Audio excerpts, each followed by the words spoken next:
ప్రభువును ఆశీర్వదించునుగాక.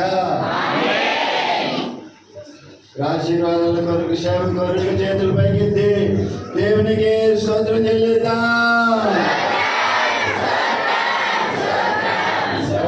సభను ప్రేరేపించమని ఒకరు ప్రార్థన చేయండి. ప్రేరేపణ కలిగినటువంటి వారు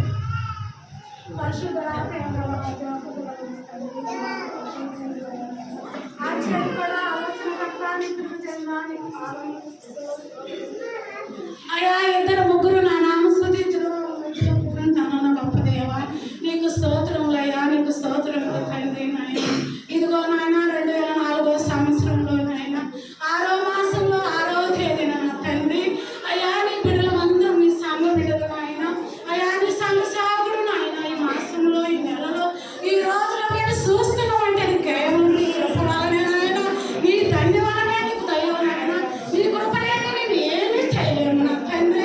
అయ్యా నీ దయ లేక ఏమీ చేయలేము నాయన. అయ్యా అయ్యా నాతో నువ్వు నడిపించే దేవుడి నా తండ్రి. అయ్యా నా మధ్యలో నువ్వు నడిపించిన దేవుడి నా తండ్రి. ఇదిగో పాటల భాగమందు నాయన, ఇదిగో నా తండ్రి నీ బిడ్డలందరూ పాటలు పాడి ప్రతి ఒక్క బిడ్డను దీవించాలి. అయ్యా ఇంకా పరిశుద్ధ ఆత్మ బిడ్డలను గురించి నాయన, ఇంకా వాడు పట్టుకుని అద్భుతంగా ఆశీర్వదించు తండ్రి. అదే కాదనైనా ఇదిగో ఆరాధనలోనైనా ముందుకు నడిపించిన దేవుడు అని మేము ప్రార్థిస్తున్నాం. ప్రతి ఒక్క బిడ్డని అగ్ని నింపినామని మేము నమ్ముతున్నాం. అయ్యా ఇదిగో ఈ రాకడని మేము సిద్ధపడిన సంఘముగా మమ్మల్ని బలపరిచినాం. అయ్యా నీ వాగ్దానం మేము ఎత్తబడి జీవించే కృప మాకు దయచేయండి నా తండ్రి.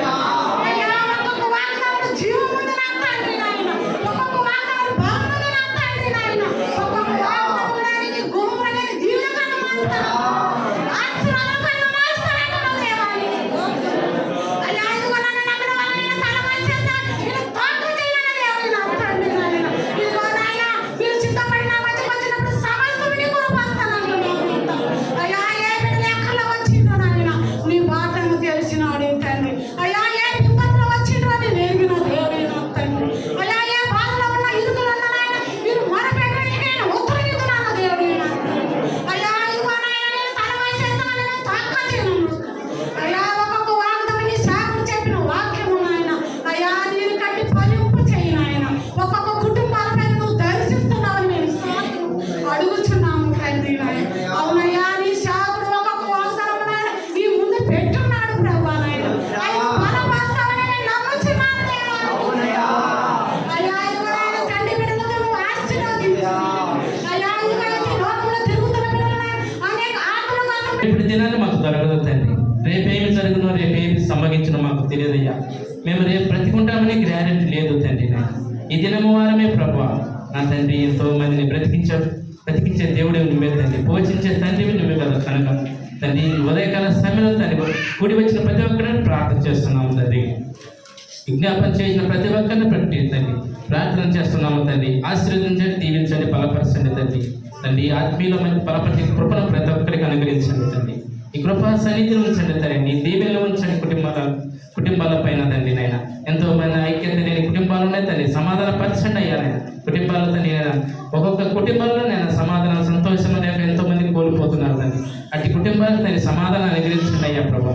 కుటుంబానికి ప్రేమ సమాధానం కృపను దయచేయండి తండ్రి నైనా. ఈ కృపలో బలపరచండి, ఎత్తిపెట్టుకొని నడిపించండి. మిగతా భాగమంతలో మీరుండి మహిమ తెచ్చుకోమని నజరేయుడైన యేసునామమున ప్రార్థించి బతిమలాడి వినంత వేడుకుంటున్నాము తండ్రి. ఆమేన్. కూర్చుందాము. కూర్చోండి, పర్లేదు. కాకుండా ఎంత సమయం కానీ కూర్చోండి. దేవుని పరిశుద్ధ నామానికి మహిమ కలుగునుగాక. ఆశీర్వదించబడిన 2024 సంవత్సరంలో 6వ మాసమైన ఈ జూన్ మాసము 16వ దినమైన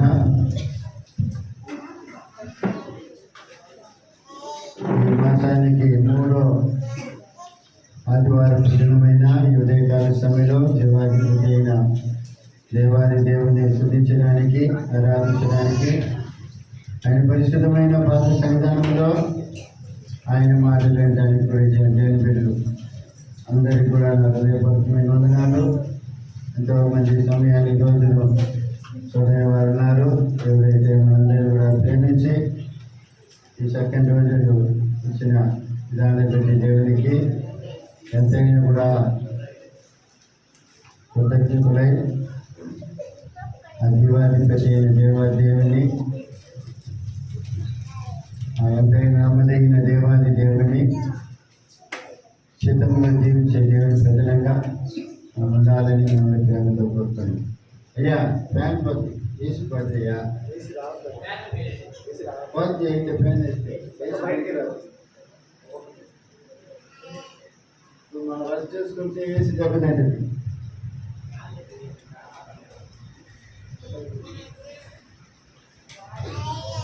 వేసి తొందరగా రిపేర్ అయితే అయ్యా.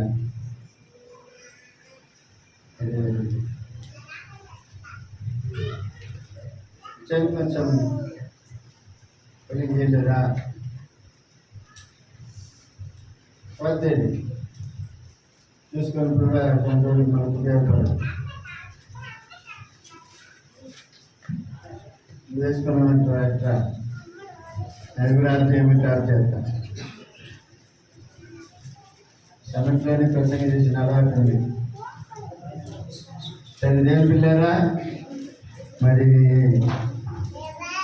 ఉదయకాల సమయంలో మన మధ్యలో మన సంఘ సాహసంలో పిల్లలైతున్న పిలువబడేది నా పేరు గారు సామ్యాలు.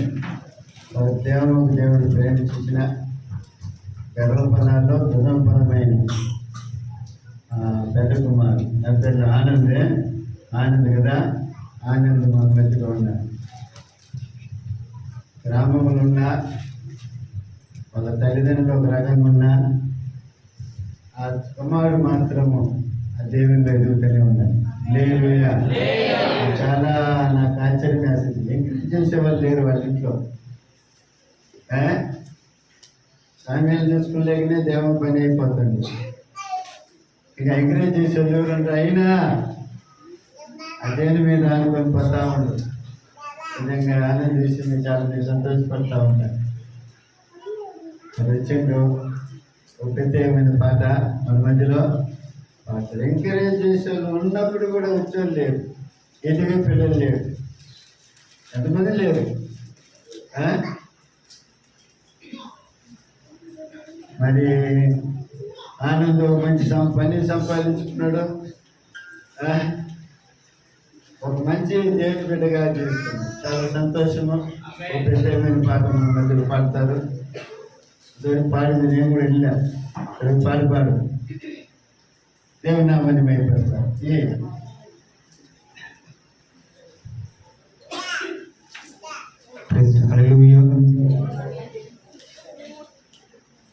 పడబడుచు చప్పుడు కొట్టి దేవుని మహిమపరుచుకుందాం.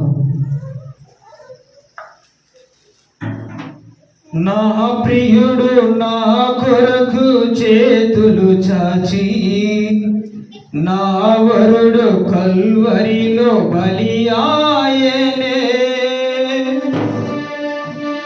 నా ప్రియుడు నా కొరకు చేతులు చాచి నా వరుడు కల్వరిలో బలియాయనే.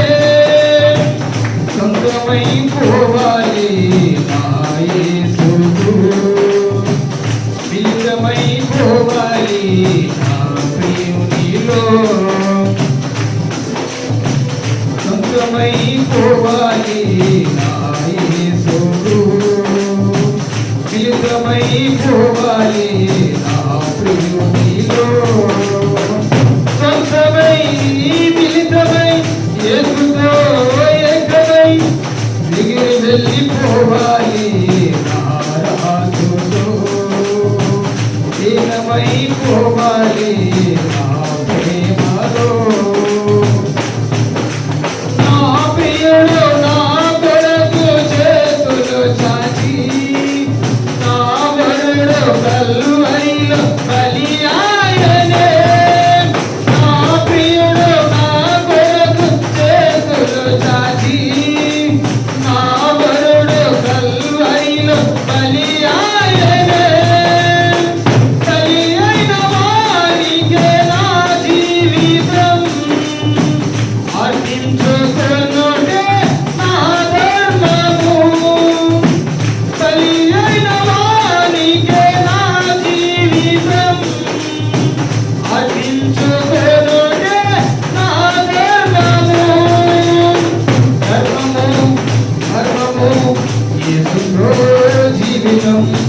ధర్మము మర్మము యేసులో జీవితం సొంతమైపోవాలి నా యేసుకు మిలితమైపోవాలి నా ప్రియునిలో పరదేశిగానే ప్రభు ప్రేమ కీర్తిని పరదేశి ప్రభు ప్రేమ కీర్తిని యేసు కొరకే ప్రతివేదనో నా సాక్ష్యము యేసు కొరకే ప్రతివేదనో అమను యేసులో జీవితం పరమునా శాశ్వతం యేసు శాశ్వతం వెళ్ళిపోవాలి లీనమైపోవాలి ఆ ప్రేమలో నా ప్రియుడు నా వరుడు మల్వైల బలియాయే నా ప్రియుడు నా కొరకు నా వరుడు మల్వైల బలియాయే నా యేసుకు ప్రియమైపోవాలి నా ప్రియుని పోవాలి నా యేసుకు మిలితమైపోవాలి సొంతమై మిలితమై యేసులో ఏకమై సొంతమై ఏకమై వెళ్ళిపోవాలి నా రాజుకు నా ప్రేమలో వెళ్ళిపోవాలి నా రాజుకోవాలి నా ప్రేమలో ఈ వాక్యమే నా పరవశం ఆత్మకు ఆహారము ఈ వాక్యమే దీపము ఈ వాక్యమే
వస్తే కొంచెం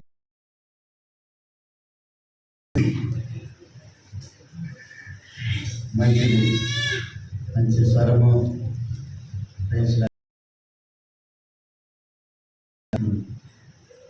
ఆయన కూడా మంచిగా పాడతాడు, మంచి వాయిస్ ఉంది. సరే, దేని వాక్యం మనం చదువుకుందాం.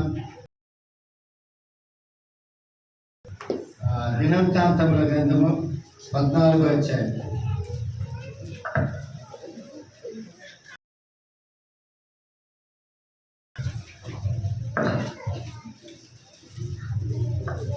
తొమ్మిది నుండి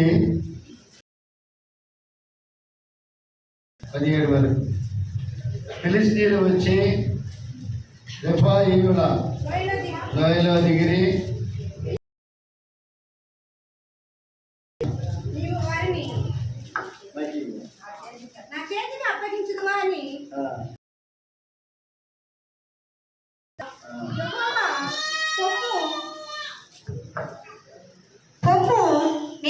మీ చేతికి అప్పగించదనని సెలవిచ్చెను.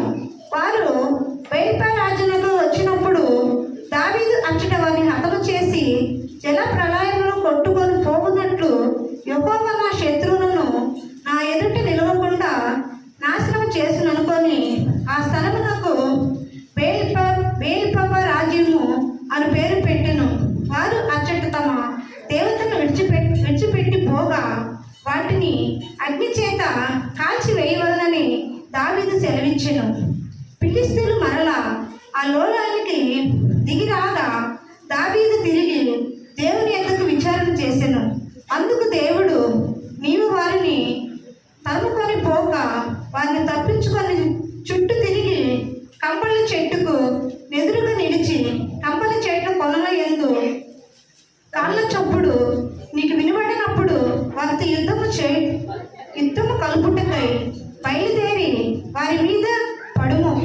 ఆ చప్పుడు వినబడినప్పుడు ఫిలిష్తీయుల దండును హతము చేయుటకై దేవుడు నీకు ముందుగా బయలుదేరి ఉన్నాడని తెలుసుకొనమని సెలవిచ్చెను. దేవుడు తనకు సెలవిచ్చిన ప్రకారము దావీదు చేయగా ఇశ్రాయేలీయులు ఫిలిష్తీయుల సైన్యమునకు గిబియోను మొదలుకొని గాజా వరకు తరిమి హతము చేసింది. కాబట్టి దావీదు కీర్తి ఇశ్రాయేలీయుల ప్రదేశమందంతటా ప్రసిద్ధి అయిన. యెహోవా అతని భయము అన్ని జనులందరికీ కలుగజేసెను. దేవుని నామానికి మహిమ కలుగును గాక. తెలుపులేరా ఈ వారంలో మనకు బుధవారము శుక్రవారాలు ప్రార్థన కూడిక ఉంటుంది. దేవుని కలుసుకొనండి. ఈరోజు యవనస్తుల కూడిక సాయంత్రం 7 గంటల నుంచి ఉంటుంది. యవన పిల్లలు కలుసుకొనండి. దేవుని ఆశీర్వాదాలు పొందవలసిందిగా దేవునితో కోరుతున్నాను. మరి దేని పిల్లారా, మరి బుధవారము మన సహోదరులు పెద్దలు రేవి వాక్యం చెప్పారని విన్నాను. చాలా సంతోషము. వర్షిప్ జరిపించారు, సంగతి విన్నాను. చాలా సంతోషము. బుధవారము వాక్యం చెప్పగలిగిన వాళ్ళు ధారాళంగా చెప్పవచ్చు, లేకపోతే చెప్పే దేవుని బిడ్డలు అలాగనే కంటిన్యూగా మార్చి చెప్పుకోవచ్చు. కాబట్టి బుధవారం అనేది ఆ బుధవారం నేను సపరేట్గా వదిలేసిన. శుక్రవారము ఆదివారం మాత్రమే వాక్యం చెప్పడానికి మీ ముందు నిలబడుతున్నా. కాబట్టి దేని పిల్లారా, పదవ దినాల్లో ఉన్నాం, చివరి దినాల్లో ఉన్నాం. ప్రభులో ఎదగండి. ప్రభు యొక్క సమీపమునకు రండి. ప్రభు యొక్క చిత్తములో జీవించవలసిందిగా మిమ్మల్ని ప్రేమతో కోరుతున్నాం. ఒక భయంకరమైన దినాల్లో ఉన్నాం. యేసయ్య రాకడ దినాల్లో మనం ఉన్నాం. ఆయన రాకడను గురించినటువంటి అనేకమైన కార్యాలు మనము వింటూ ఉన్నాము, చూస్తూ ఉన్నాం. పరిశుద్ధ లేఖనంలో రాయబడిన ప్రతిదీ కూడా నెరవేరుతూ వస్తుంది. కాబట్టి దేని పిల్లారా, ఎన్ని గమనిస్తున్నప్పుడు దేవుని రాకడ చాలా దగ్గర ఉందన్న సంగతిని గుర్తుపెట్టుకునండి. రక్షించబడకపోతే రక్షించబడండి, మారు మనసు పొందకపోతే మారు మనసు పొందండి. ప్రభు రాజ్యము సమీపించండి. హల్లెలూయా. గడవ దినాలు ఇంకా భయంకరమైన దినాలు వస్తాయి. పురాణాన్ని మాత్రం చూసి అదిరిపోయేది కాదు. పురాణాలు ఇంకా భయంకరమైన తెగుళ్ళు రాబోతుందని చెప్తున్నారు. కరోనా కంటే అతి భయంకరమైన తెగుళ్ళు, జబ్బులు రానున్న దినాలు రాబోతున్నాయని తెలియపరుస్తున్నారు. రానున్న దినాల్లో మనుషులకు ఏం దొరుకుతుందంటే పనులు దొరికేది కష్టం. రోబోట్లను పెట్టుకుంటారు, రోబోట్లు తయారు చేస్తున్నారు. కోత కోసేయడానికి రోబోట్లు వాడుకుంటున్నారు. ఇంటి పని చేయడానికి రోబోట్లు వాడుకుంటున్నారు. ఇప్పుడు స్కూల్ పిల్లలకి టీచర్లుగా రోబోట్లను తయారు చేసి వాడుకుంటున్నారు. ఇది మన భారతదేశంలో కేరళకు వచ్చేసింది. కేరళలో ఒక స్కూల్లో పిల్లలకి రోబోట్ అంటే బొమ్మ మనిషి పాఠాలను నేర్పిస్తుంది పిల్లలకి. అంటే అటువంటి ఒక భయంకరమైన రోజులు వస్తున్నాయి.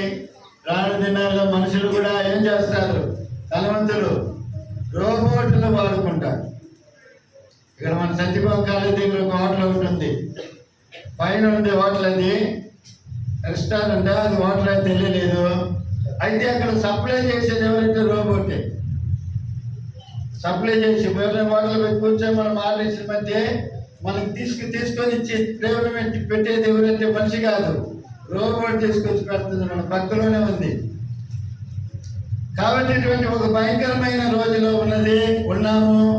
ప్రేమ చల్లారిపోయిన దినాల్లో ఉన్నాం. ఎవరి న్యాయం వాళ్ళదే. పగలు పెరిగిపోతుంది. అక్రమము విస్తరించడం ద్వారా ఏమవుతుందంట, ప్రేమ అనేది చల్లారిపోతుందంట.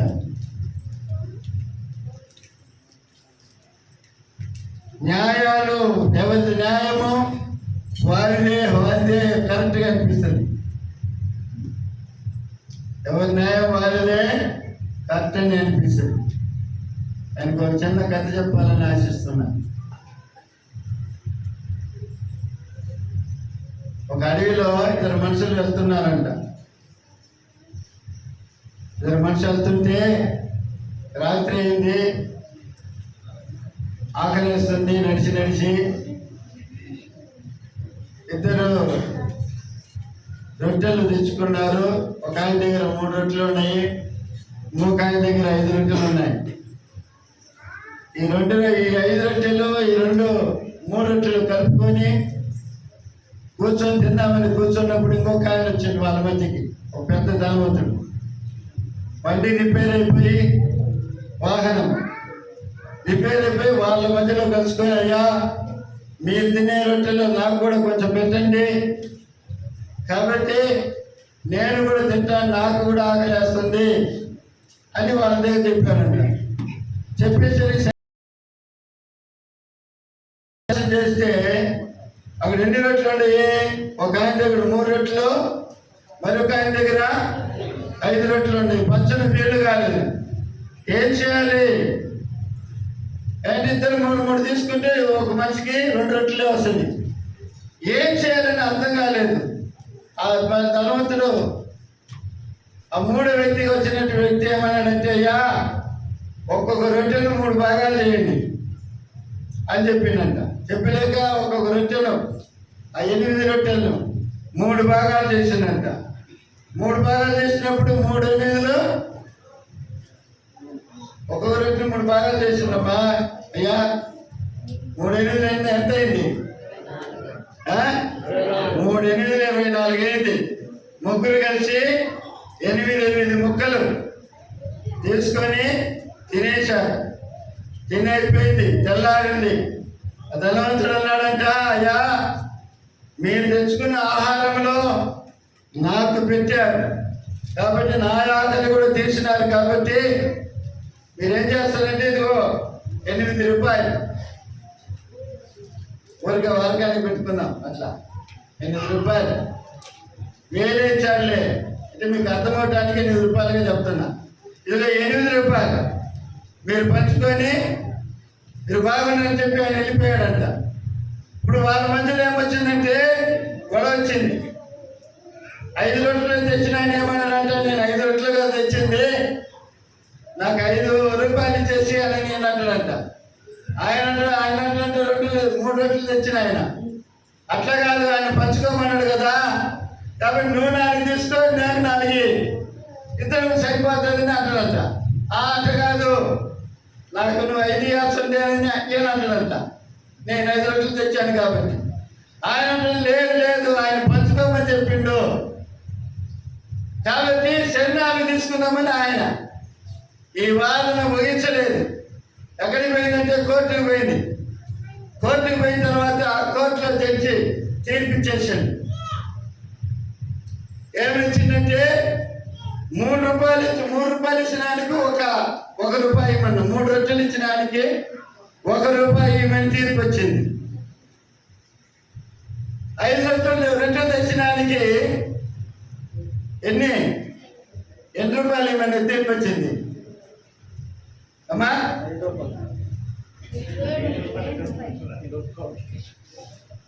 8 రూపాయలు ఇవ్వమని తీర్పు వచ్చింది. చెప్పండి, 7 రూపాయలు.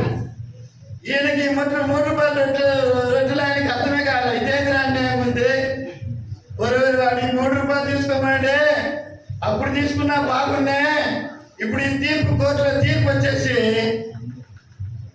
రూపాయి ఇచ్చేసి నన్ను తీర్పు తీసింది, ఏం చేయాలని అర్థం కాక ఆ జడ్జిని అడిగినట్ట, ఏందయ్యా నువ్వు చేసిన తీర్పు బాగలేదే, ఆ మనిషే నాకు 3 రొట్టెలు ఇస్తాను 3 రూపాయలు ఇస్తానంటే వద్దని చెప్పి నీ కాలికి నేను న్యాయం తీసుకోవటానికి వస్తే నువ్వు నాకు 1 రూపాయి ఇచ్చినవేంది అని అడిగినట్ట జడ్జి దగ్గర. అందుకే జడ్జి అన్నాడంట, మరి నీ దగ్గర ఎన్ని రొట్టె ముక్కలు ఉన్నాయి అని అడిగినట్ట. అంటే నా దగ్గర 3 రొట్టెలు కదా, 3 ఒక రొట్టె నుంచి 3 ముక్కలు చేశా, 3 అనేది 9 ముక్కలు అయింది కదా, 9లో 8 ముక్కలు నువ్వే తిన్నావు. అర్థమైందా? 8 ముక్కలు నువ్వు తిన్నావు. వాడు 5 రొట్టెలు 5 మూడ్లు ఎన్ని 5 మూడ్లు 15. వాడు తిన్నదంతా 8 ముక్కలేరా తిన్నది. వాడికి 7 ముక్కలు 5 అవతలానికి ఇచ్చాడు కదా, అప్పటికి అన్ని ఎంత రావాలి, వాడికి 7 రూపాయలు రావాలన్నంత. హల్లెలూయా, హల్లెలూయా. ఎవరి న్యాయం వాళ్ళ దగ్గర ఉంటుంది. ఇప్పుడు మాది కూడా అట్నే కదూ, ఎవరిది ఏంటి? అయితే పైన ఒక న్యాయకర్త ఉన్నాడు, ఆయన చదవబడిన వాక్య భాగములు కూడా తెలిపిల్లారా, ఒక సమస్య వచ్చింది, ఒక యుద్ధం వచ్చింది. ఫిలిష్తీయులు యుద్ధం చేయడానికి వచ్చారు. ఎవరి మీదకి వచ్చారంటే దావీదు మీదకి వచ్చారు. దావీదు రాజైన తర్వాత ఆ రాజైన సంగతి విని ఎందుకోసం వచ్చారో మనకు తెలియదు. అయితే దావీదు మీదకి యుద్ధానికి వచ్చినప్పుడు దావీదు చేసిన పని ఏమిటంటే, దావీదు దేవుని దగ్గర విచారణ చేశాడు. పిల్ల హల్లెలూయా, హల్లెలూయా. వాళ్ళు యుద్ధానికి వస్తున్నారు, యుద్ధంలో నేనేమి చేయాలా, నేను వాళ్ళ మీదకి యుద్ధం చేయడానికి పోతే నాకు జయమిస్తావా అని దేవుని దగ్గర దైవ చిత్తాన్ని కనుక్కొని, దేవుని యొక్క సంకల్పాన్ని కనుక్కొని, దేవుని యొక్క ఉద్దేశాన్ని కనుక్కొని దావీదు బయలుదేరి దేవుళ్ళారా యుద్ధంలో జయం పొందినట్లుగా మనం చూడగలుగుతున్నాం. హల్లెలూయా, హల్లెలూయా. దేవుళ్ళారా, ఈ రోజు దేవుని యొక్క వాక్యం యొక్క అంశం ఏమిటంటే, దేవుని దగ్గర మనం విచారణ చేయాలి. దేవుని దగ్గర విచారణ చేయాలి. అవసరపడి ఏది చేయకూడదు. తొందరపడి ఏదైనా చేయడం ద్వారా దేవుని నష్టం ఎవరికంటే, అపజయం ఎవరికంటే, దేవుని బిడ్డలమైనటువంటి మనకే కలుగుతుంది దేవుడి పిల్లారా.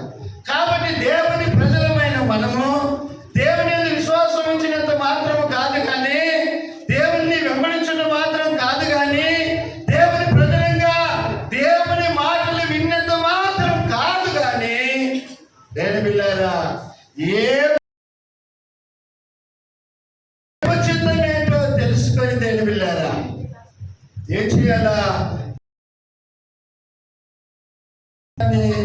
పొందాలన్న ఉద్దేశమే ఈ వాక్య భాగమై ఉన్నది. హల్లెలూయా, హల్లెలూయా. దావీదు ఏ యుద్ధము చేసినా, ఏ సమస్య కొరకైనా కూడా దేని బిడ్డారా చేసినాడు. దైవ చిత్త ప్రకారమే యుద్ధాలు చేసి ఒక జయ జీవితాన్ని ఈ లోకంలో జీవించినట్లుగా మనం చూడగలుగుతున్నాం. హల్లెలూయా, హల్లెలూయా. కాబట్టి దేవుని నమ్మిన ప్రతి దేవుని బిడ్డలు కూడా దేవుని యొక్క సంకల్పం ఏంటో మన పట్ల ఏది చేయాలన్నా, అది పిల్లల వివాహ కార్యక్రమం అన్నా, లేకపోతే ఎక్కడికైనా ఏదైనా వస్తువు తీయాలన్నా, లేకపోతే ఒక పొలం తీయాలన్నా, దేని బిడ్డారా దైవ చిత్తం ఏంటో కనుక్కొని దైవ పాలకుల దగ్గర కనిపెట్టుకొని దేని బిడ్డారా దేవుని యొక్క ఉద్దేశం ఏంటో తెలుసుకొని దేని బిడ్డారా మనం ముందుకు సాగినట్లయితే మనం ఏ విషయంలో కూడా దేని బిడ్డారా నష్టపడటానికి అవకాశం అనేది ఉండదు. ఆమేన్, హల్లెలూయా. పలాని మనిషి మాట ఇది, నేను ఇంత డబ్బు పోగొట్టుకున్నాను, ఎంత డబ్బు నష్టపడినాను, ఇదిగో పలాని పలాని మనిషి మాట ఇది, ఇదిగో ఈ విధంగా బిడ్డలిచ్చినాను, వాళ్ళు పలానా చేసుకున్నాము, ఇందువల్ల ఇదిగో ఈ కుటుంబం ఈ విధమైన పరిస్థితిలోనికి వచ్చింది అని చెప్పి చాలా మంది దేని బిడ్డారా రకరకాలైనటువంటి మాటలు చెప్పి బాధపడుతూ ఉండటం మనం చూడగలుగుతున్నాం. హల్లెలూయా, హల్లెలూయా. కాబట్టి దావీదు చేసిన పని, దావీదు దేవుని సభలో కనిపెట్టుకొని దైవ చిత్తాన్ని గుర్తించి ముందుకు సాగినట్లుగా మనం ఎందుకు చేయకూడదంటాను నేను. హల్లెలూయా, హల్లెలూయా. మనం ఎందుకు ముందుకు సాగిపోకూడదని అంటాను. ఏ బలి చేసినా దేని బిడ్డారా దావీదు దేవుని సభలో కనిపెట్టి దేవుని దగ్గర విచారణ చేసి ముందుకు సాగినట్లుగా దేవుని వాక్యంలో మనం చూడగలుగుతాం. చూడండి పరిశుద్ధ గ్రంథంలో దేని బిడ్డారా చూడండి, ఈ సమయాల గ్రంథం మొదటి సమయాల గ్రంథంలో 30వ అధ్యాయం, మొదటి సమయాల గ్రంథం 30వ అధ్యాయం 8వ వాక్యం చదివితే దావీదు సంబంధించినటువంటి గర్భలము, దావీదు కుటుంబాన్ని, దావీదుతో కూడినటువంటి వారి యొక్క కుటుంబాలను, దావీదు పోగు చేసుకున్న ఆస్తిని అంతటి కూడా అమాలేకులు వచ్చి దావీదు యొక్క అనుచరులు లేని సందర్భం చూసి దేని బిడ్డారా ఆ గిల్గాల్ మీద పడి సమస్తాన్ని దోచుకొని పోయినట్లుగా మన దేవుని వాక్యంలో మనం చూడగలుగుతాం. హల్లెలూయా. అయితే దావీదు ఏడ్చినాడు. దావీదు ఏడవటానికి శక్తి లేనంత రీతిలో దేవుడు ఏడ్చినాడు, అంగలార్చినాడు. తర్వాత తన దేవుడైన యెహోవాను బట్టి ధైర్యం తెచ్చుకున్నాడు. దాని తర్వాత దేవుని దగ్గర విచారణ చేస్తున్నాడు. ఆమేన్. చెప్పండి హల్లెలూయా. సంతోషంగా చెప్పండి హల్లెలూయా. దేవుని దగ్గర విచారణ చేస్తున్నాను. చదవండి 8వ వాక్యం. నేను ఈ దండను తరిమిన యెడల దాన్ని కలుసుకుందునా అని యెహోవా యొద్ద దావీదు విచారణ చేయగా తరుము నిశ్చయముగా నీవు వారిని కలుసుకొని తప్పక నీ వారినందరినీ తగ్గించుకుందువని కలిగించిన. హల్లెలూయా, హల్లెలూయా. ఏదైనా కూడా దేని బిడ్డారా దావీదు దేవుని దగ్గర దేని పిల్లలు విచారణ చేసి దేని పిల్ల దైవ చిత్తం ఏంటో కనుక్కొని దేని పిల్లారా ముందుకు సాగినట్లుగా దేవుని వాక్యములో మనం చూడగలుగుతున్నాం. ఆమేన్, హల్లెలూయా. ఇంకొక సందర్భాన్ని చూడండి. సౌలు చనిపోయిన తర్వాత నేను యోధా పట్టణానికి పోయానా అని చెప్పి కూడా దేవుని దగ్గర విచారణ చేస్తున్నాను. చదవండి 2 సమయాలు 2 అధ్యాయము, సమయాలు 2 2వ అధ్యాయం 1వ వాక్యం. ఇది జరిగిన తర్వాత యూదా పట్టణంలోనికి యూదా పట్టణంలోనికి నేను పోదునా అని దావీదు యెహోవా యొద్ద విచారణ చేయగా పోవచ్చునని యెహోవా అతనికి సెలవిచ్చెను. నేను పోవలసిన స్థలం ఏదని దావీదు మనవి చేయగా హెబ్రోనుకు పొమ్మని ఆయన సెలవిచ్చాడు. హల్లెలూయా. అంటే దేవుడు యూదా పట్టణానికి పోవచ్చు అని అడుగుతున్నాడు దేవుని దగ్గర. దావీదు పోవచ్చు అంటున్నాడు దేవుడు. దేవులారా, మరి యూదా పట్టణం ఎక్కడికి పోవాలని కూడా దేవుని దగ్గర విచారణ చేస్తున్నాడు. అప్పుడు ఏమంటున్నాడు దేవుడు? హెబ్రోనుకు పొమ్మంటున్నాడు. హల్లెలూయా, హల్లెలూయా. ఈ ఐడియా, ఈ జ్ఞానం ఎలా వచ్చింది దావీదుకు భక్తుడైనప్పుడు కూడా అని మన దేవుని వాక్యంలో గమనించినట్లయితే, దావీదు పితరులు అంటే ఇశ్రాయేలీయులందరూ కూడా తెలిపిల్లారా దేవుని దగ్గర విచారణ చేసి వాళ్ళు లేక ఏ పనిని కూడా చేసినట్లుగా దేవుని వాక్యంలో మనం చూడగలుగుతాం. హల్లెలూయా, హల్లెలూయా. చూడండి, 1 సమూయేలు గ్రంథము 9వ అధ్యాయం 9వ వాక్యం చదవండి.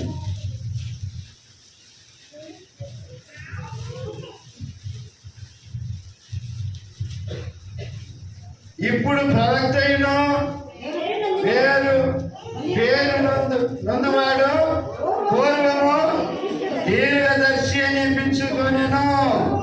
పూర్వం ఇశ్రాయేలులో దేవుని యొద్ద విచారణ చేయుటకై ఒకడు బయలుదేరి ఎల్లా మనము దీర్ఘదర్శి యొద్దకు పోదుము రండని జనులు చెప్పుకొనుట వాడుకట. అంటే దావీదుకు ముందున్నటువంటి దావీదు పూర్వీకులందరూ కూడా దేవుని పిల్లలు ఏ పని చేయాలన్నా కూడా దేవుని దగ్గర విచారణ చేసి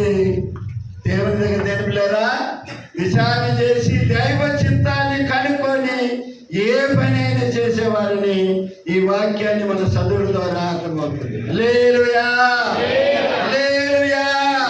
యేసయ్య లోకానికి వచ్చిన తర్వాత ఆయన సువార్త, ఆయన పని అయిపోయిన తర్వాత, చనిపోయి 3వ దినం లేచిన తర్వాత, ఆయన ఆరోహణమైన తర్వాత, ఆయన శిష్యుల్లో దేవులారా 12 మందిలో దేవులారా ఒక మనిషి అయినటువంటి ఇస్కరియోతు యూదా చనిపోయిన తర్వాత ఆ భాగాన్ని పూర్తి చేయడానికని యేసయ్య శిష్యులు చేసిన పని ఏం తెలిసిన? సీట్లు వేశారు. హల్లెలూయా. ఏం చేశారు? సీట్లు వేసి మధ్యగా ప్రార్థన చేశారు. దాని తర్వాత సీట్లు వేశారు. ఎవరిని ఎన్నుకోవాలా? 2 మనుషులు పెట్టి ఎవరిని ఎన్నుకోవాలా? ఇస్కరియోతుకు బదులుగా 12 మంది శిష్యులలో మేము 11 మందే కదా ఉండేది. 12వ మనిషిని ఎవరిని ఎన్నుకోవాలని చెప్పి పిల్లారా వాళ్ళు దేవుని దగ్గర ప్రార్థన చేసి సీట్లు వేసినట్లుగా దేవుని వాక్యంలో మనం చూడగలుగుతాం. హల్లెలూయా. చదవండి పరిశుద్ధ గ్రంథంలో అపోస్తలుల కార్యం 2వ అధ్యాయం.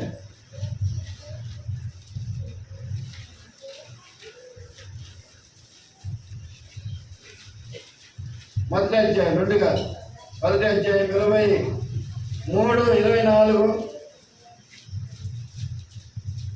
25, 26. అప్పుడు వారు యూస్తోను మారు పేరు గల వర్షపు అనబడిన యోసేపు మత్తీయను 2 నిలబెట్టి అందరి హృదయములను ఎరిగి ఉన్న ప్రభువా, తన చోటికి పోటకు యూదా తప్పిపోయి పోగొట్టుకొనిన అపోస్తలత్వములను పాలు పొందటానికి వీరిద్దరిలోని ఏర్పరచుకుని వారిని కనుపరచమని అంతట వారు పేరు గురించి చీట్లు వేయగా మధ్య పేరుట చీటి వచ్చిన కనుక అతడు 11 మంది అపోస్తలులతో కూడా అంటే పరిశుద్ధాత్మ అప్పటికి కుమ్మరించబడలేదు, అందువల్ల చీటేశారు. అయితే పరిశుద్ధాత్మ ఎప్పుడైతే ఆయన శిష్యుల మీద, ఆయన బిడ్డల మీద ఆయన విశ్వాసం ఇచ్చిన ఆయన బిడ్డలందరి మీద కుమ్మరించబడిన తర్వాత పరిశుద్ధాత్మ దేవుడే వారికి గైడ్గా ఉండి దేవుని బిడ్డలైన ప్రతి ఒక్కరికి దేవుని సభలో కనిపెట్టి ప్రార్థన చేస్తున్నారు. దేవుని బిడ్డలారా, వారందరికీ చక్కని ఆలోచన ఇస్తూ వారిని నడిపిస్తూ ఉండుట దేవుని పరిశుద్ధ గ్రంథంలో మనం చూడగలుగుతాం. హల్లెలూయా, హల్లెలూయా. కాబట్టి మనలో ఉన్నటువంటి దేవునికి దేవుని బిడ్డలారా మనం కనిపెట్టుకొని ప్రార్థన చేసినట్లయితే దేవుని బిడ్డలారా మనలో దేవుడు ఏ కార్యం ఏ కార్యము చేయడానికి పూనుకునినా కూడా దేవుని బిడ్డలారా అందులో అపజయం అనేది కనిపించదు. ఆమేన్, హల్లెలూయా, హల్లెలూయా. దావీదు దేవుని దగ్గర విచారణ చేసి ఏ విషయంలో దేవుని బిడ్డలారా విచారణ చేసి ముందుకు సాగుడులో దేవుని బిడ్డలారా అది ఎక్కడ దేవుని బిడ్డలారా తప్పిపోలేదు, ఓడిపోలేదు దేవుని బిడ్డలారా. ఆమేన్. స్త్రీ విషయంలో తప్ప. కాబట్టి దేవుని ప్రజలమైన మనము దేవుని బిడ్డలారా ఈ భయంకరమైన దినాల్లో తప్పు మార్గం పట్టించే అనేకమైన కార్యాలు ఈ లోకంలో ఉన్నాయి, మనల్ని పాడు చేసే కార్యాలు. కాబట్టి దేవుని సమయంలో కనిపెట్టి దేవుని మీద దైవచిత్తమేంటో తెలుసుకొని ఏ పనైనా నువ్వు పూనుకో, దేవుడు నిన్ను దీవించునుగాక. హల్లెలూయా. లేకపోతే నీ సేవకుని దగ్గర, లేకపోతే అనుభవం కలిగినటువంటి దేవుని బిడ్డల దగ్గర మంచి ఆలోచన తీసుకో, దేవుడు నీకు సరైన మార్గాన్ని నీకు చూపిస్తాడు. ఆమేన్, హల్లెలూయా. కొంతమంది వాళ్ళకి నచ్చిన వాళ్ళ దగ్గర ఆలోచన తీసుకొని దేవుని బిడ్డలారా అనేకమైన కార్యాల్లో నష్టపోయి పతనమై పోగొట్టుకొని అన్ని పోగొట్టుకొని మానసికంగా రోగిగా మారిన వాళ్ళు ఎంతో మంది లేకలేరు నా ప్రేమైన వాళ్ళ. ఆమేన్, హల్లెలూయా. ఇక్కడ ఎస్ఆర్ బిల్డింగ్స్ దగ్గర ఒక పెద్ద బిల్డింగ్ ఉన్నది, పెద్ద ఓడలాగా ఉంటుంది. ఆ బిల్డింగ్ ఓడలాగా కట్టించారు.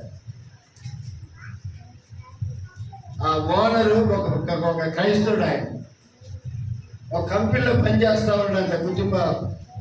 కుటుంబ పోషణ కొరకు పనిచేస్తుంటే ఆ పనిలో నుంచి ఆయన తీసేశారంట.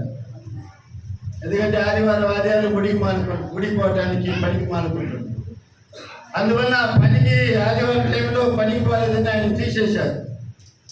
అప్పుడు ఆయన దేవుడి సభలో ప్రార్థన చేశాడంట, నాయన ఉన్న పని కూడా ఊడిపోయింది, పరిస్థితులు బాగలేదు, ఇంట్లో తినడానికి కూడా ఏమీ లేదు, నేను ఏం చేయాలని చెప్పి దేవుని సభలో కనిపెట్టి ప్రార్థన చేశాడంట ప్రియుల. అప్పుడు ఆయన దేవుడు అన్నాడంట, అయ్యా నువ్వు చిన్న హోటల్ పెట్టి నడిపించు, నేను దాన్ని ఆశీర్వదిస్తాను అన్నంట. హల్లెలూయా. ఒక వీధిలో, ఒక పెద్ద చిన్న వీధిలో దేవుని బిడ్డలారా ఒక చిన్న హోటల్, ఒక టీ కొట్టు ఒకటి ప్రారంభించాడంట. ఆ టీ కొట్టును దేవుడు ఆశీర్వదించాడు. ఇప్పుడు ఆ హోటల్ ప్రపంచమంతా ఉంది తెలుసా. మీరు ఎప్పుడైనా పోయి చూస్తే ఈ నుంచి అసైన్మెంట్ పోయినప్పుడు ఆ రైట్ సైడ్ ఉంటుంది ఎదురుగా సిగ్నల్ కానీ అల్లీ కానీ బిల్డింగ్, దాని పేరు కూడా మంచి పేరు, హాలిడే ఇన్. హాలిడే ఇన్ అని పేరు పెట్టారు దాన్ని. హాలిడే అంటే విశ్రాంతి దినం. విశ్రాంతి దినములో ఆయన పేరు పెట్టి, హోటల్ పేరు పెట్టి ప్రపంచమంతా ఉంది. ఆయన ఈ దేశపోడు కాదు, బయట దేశపోడు. అంటే దేవుని బిడ్డలారా దేవుని యొక్క అడుగుల జాడల్లో దేవుని నమ్మి జీవిస్తున్న మనకు దేవుని బిడ్డలారా దైవ చిత్తం కూడా కనుక్కొని జీవించే ఆ అనుభవంలోనికి రావాలని ఈ ఆదివారం దినాన్ని మీకు తెలియపరుస్తున్నాను. ఆమేన్, హల్లెలూయా. ఏదైనా కూడా దేవుని సభలో ప్రార్థన చేసేది నేర్చుకోండి. ఇదిగో ఈ పరిస్థితి, నేనేం చేయాలని చెప్పండి. దేవుడే మీకు బయలుపరుస్తాను. ఆమేన్. ఆ అనుభవాన్ని మీరు పొందుకుంటే ఏ కార్యము చేసినా కూడా ప్రార్థన చేయకుండా, దేవుని ఆలోచన తీసుకోకుండా మీరు ఏది చేయరు. అనుభవం లేని కానీ వచ్చినట్లయితే హల్లెలూయా. అప్పుడు మీరు ఏ విషయంలో కూడా తెలిపిలేరా నష్టపోవడానికి అవకాశం ఉండనే ఉండదు. ఆమేన్. హల్లెలూయా. హల్లెలూయా.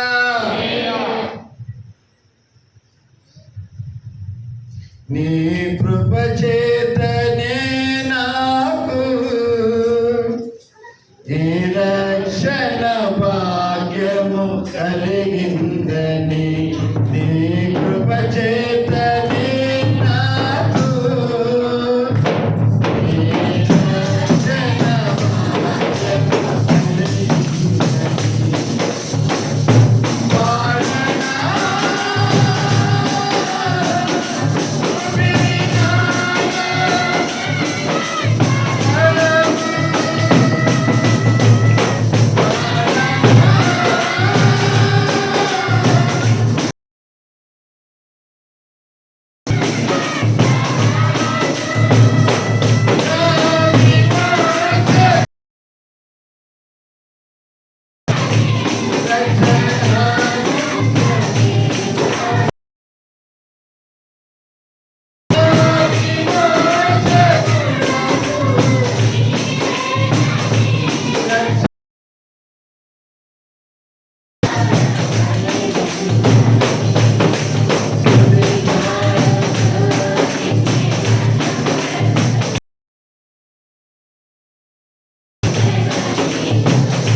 129వ కీర్తనలో ఉన్నారు చదవండి.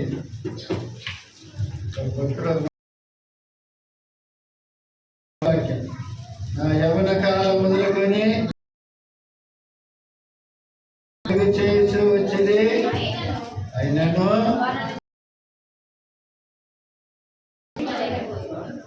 బాగులే మాట. ఇప్పుడు చేతిలో చూద్దాం. యవ్వన అన్నిటికి బదులు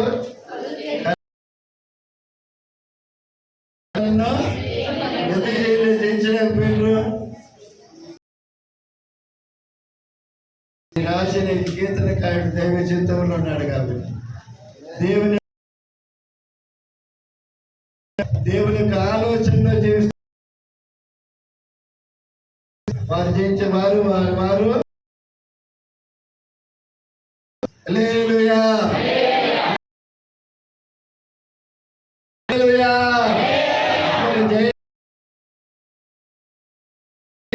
దేవుని సభలో అది 10 రూపాయలైనా కూడా చేయాలి. దేవుని సభలో కనిపెట్టి ప్రార్థన చేస్తే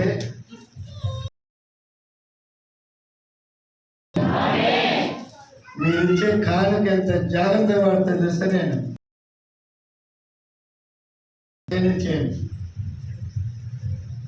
వేస్ట్ అయిన ఖర్చు చేయండి. వేస్ట్కి ఎవరికి ఈయన కూడా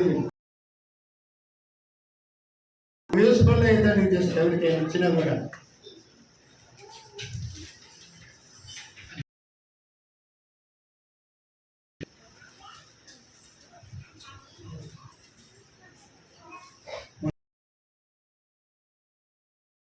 అది ఎట్లా పోయిందంటే ఆమె అవసరాన్ని బట్టి పోయింది.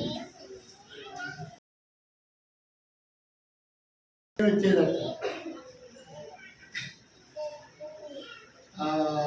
కొంతమంది ఆ యాస్పతి చూసినా కొంచెం వాళ్ళకి ఇంకొక రెటర్వేషన్ అవుతుంది. చేరి వాళ్ళు పెద్ద చేసింది కానీ చెప్పు 90,000 తీసుకుంది. ఉన్నప్పుడు బాగానే ఉంది. టెన్షను ఆమెను ఎక్కువ నొప్పి చేసినట్టుగా చేసింది. అయితే నా ఆలోచన ఏంది, మంచి ప్రార్థన చేస్తున్నాను వచ్చేటప్పుడే కలిగి నుంచి ప్రార్థన చేస్తా ఉన్నా. ఒక మంచి డాక్టర్ దగ్గర తీసుకొని చూపించాలని, ఎవరి దగ్గర చూపిస్తే బాగుంటుందని ప్రార్థన చేసుకుంటా వస్తున్నా. ఇంటికి వచ్చలేక చేసిన ఎక్కువ. శనివారం అయింది, ఆదివారం ఒక రోజు చూసుకోమా, సోమవారం కరెక్ట్గా మర్చిపోయి మంచి డాక్టర్ దగ్గర అడ్మిట్ చేస్తాను చూపిస్తాను లేక ఈరోజు మన రాజపేట తీసుకొని చూపిస్తే వాళ్ళు చూపించాలనుకుంటుంది. బాధట తెప్పించుకోలేదు. కానీ చెప్పి తెలిసిపోయాను. వాళ్ళ డబ్బుని పెద్ద చేసింది, డెవలప్ చేసి ఉన్న డబ్బులు రోడ్డు పెరుక్కొని దాని తర్వాతనే మరి సరైన హాస్పిటల్కి తీసుకుపోవడం జరిగింది. ఆమేన్. హల్లెలూయా హల్లెలూయా. కనిపిల్లారా, అంటే దైవ చిత్తంలో కనిపెట్టుకొని మనం జీవిస్తే దేవుని ఆలోచన తీసుకొని నడుచుకుంటే మనకి ఎక్కడ నష్టపోయేటట్టుగా దేవుడు చేయడు. ఆమేన్. హల్లెలూయా. దావీదు ఒక మాట అంటాడు, చదవండి. దావీదు ఒక మాట అంటాడు 131వ కీర్తనలో, 131వ కీర్తన 2వ వాక్యం, నేను నా ప్రాణమును నెమ్మదిపరుచుకొని ఉన్నాను, సముదాయించుకొని ఉన్నాను. చనిపాలు విడిచిన పిల్ల తన తల్లి ఎదురున్నట్లు, చనిపాలు విడిచిన పిల్ల ఉన్నట్లు నా ప్రాణం నీ యొద్ద ఉన్నది. హల్లెలూయా. చనిపాలు విడిచిన పిల్ల తన తల్లి దగ్గర కనిపెట్టుకొని ఉన్నట్లుగా దేవుని దగ్గర దావీదున్నాడు కనిపెట్టుకొని. ఆమేన్. దేవుని చిత్తం కొరకు, దేవుని ఆలోచన కొరకు, దేవుడు తన అవసరాలు తీర్చాలన్న ఉద్దేశం కొరకు ఎక్కడున్నట తన చనిపాలు విడిచిన బిడ్డ తన తల్లి దగ్గర కనిపెట్టుకొని ఉన్నట్లుగా. హల్లెలూయా. అంటే ఏడుస్తుంది. ఏమండి పిల్ల నడుస్తుంది, చిన్నపిల్ల కాళ్ళు జాడితే అంటుంది.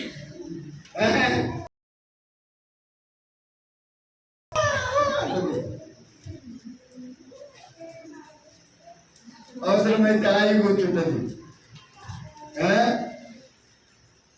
అవసరమైతే బిడ్డ అంత తడి పెడతారు. ఏమండి ఒకవేళ అమ్మ బయట ఉండదనుకో, లోపలికి వచ్చింది, ఏం లేటు ఇంత ఆశ మీద చొక్కా కొట్టుకుంటుందా? కనిపెట్టుకోవడం అమ్మ కోసం అమ్మ దగ్గర అమ్మ ఏం చేస్తుంది మా అత్త శుభ్రం చేస్తుంది. ఆ తడిసిన బాగులను తీసి వేరే బాగులో పెడుతుంది. ఎంత మన యమునాకి తెలుస్తాడు జరిగే సంగతి తెలియలేరా? ఆ విధంగా దేవుని ఎదుట తెలియలేరా? ఈ దావీదు కనిపెట్టుకున్నాడు, తన ప్రాణం కనిపెట్టుకోలేదంట. ఆ విధంగా మనం కూడా ఆ దేవుని సన్నిధిలో కనిపెట్టుకొని ఉండగలిగితే నిన్ను ఆయన నష్టే సరైన ఆలోచన ఇస్తాడు, సరైన మార్గంలో నిన్ను సంతోషాన్ని ఆయన ఇస్తాడు, నీకు కావాల్సిన ఆయన ఇస్తాడు. ఆయన కృపాక్షేమములే.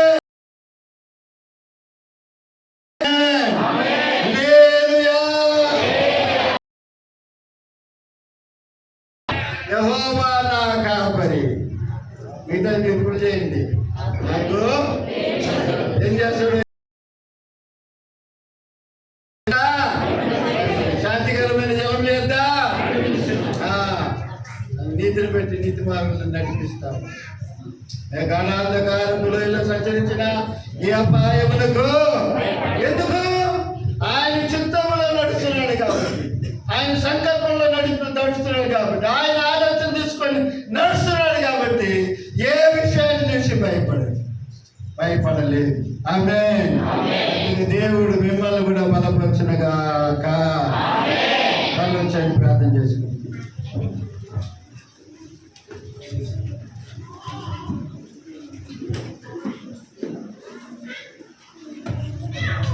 నీ ముందెన్నడు వెళ్ళని తెలియని మార్గము నాకు ఎదురాయని. నీ ముందెన్నడు వెళ్ళని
సభ్యులు సభ్యులు నువ్వు దేవుని సభలో దైవ చిత్తం కొరకు నువ్వు చేయాల్సిన పని ఏమిటో కనిపెట్టుకొని విచారణ చేయగలిగితే నీకు అపజయమే లేదు, నీకు నష్టమే లేదు.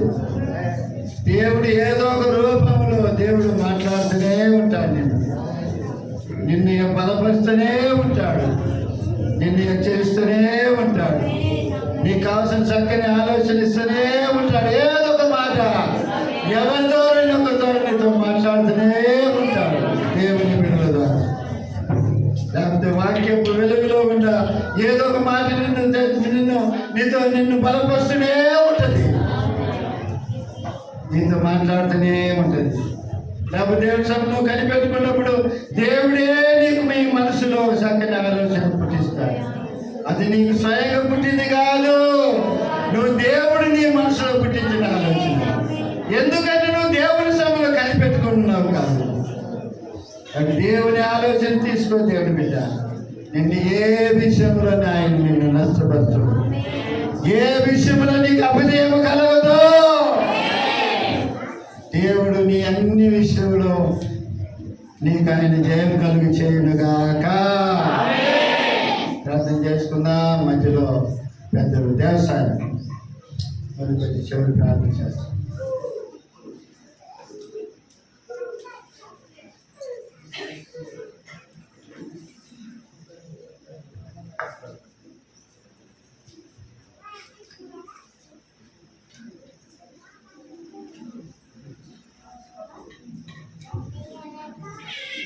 స్తోత్రములయ పరిశుద్ధమైన మా తండ్రి, యేసయ్య శివాధిపతి, సర్వోన్నతుడమైన మా తండ్రి, సర్వాధికారి, సర్వశక్తివంతుడా, నీ పాదముల కొందనాలు స్తోత్రులు స్తోత్రములు చెల్లించుకున్న స్తోత్రములు తండ్రి. ప్రభావ గడిచిన సంవత్సరములు, నెలలు, వారములు, రోజులు కాసి కాపాడిన తండ్రి, ప్రభావ మరొక మాసములోనికి మమ్మల్ని నడిపించిన తండ్రి పరిశుద్ధ ఆరాధన దినములు మేమందరం కూడా కలుసుకొని ప్రభావాన్ని సిద్ధించడానికి నాయన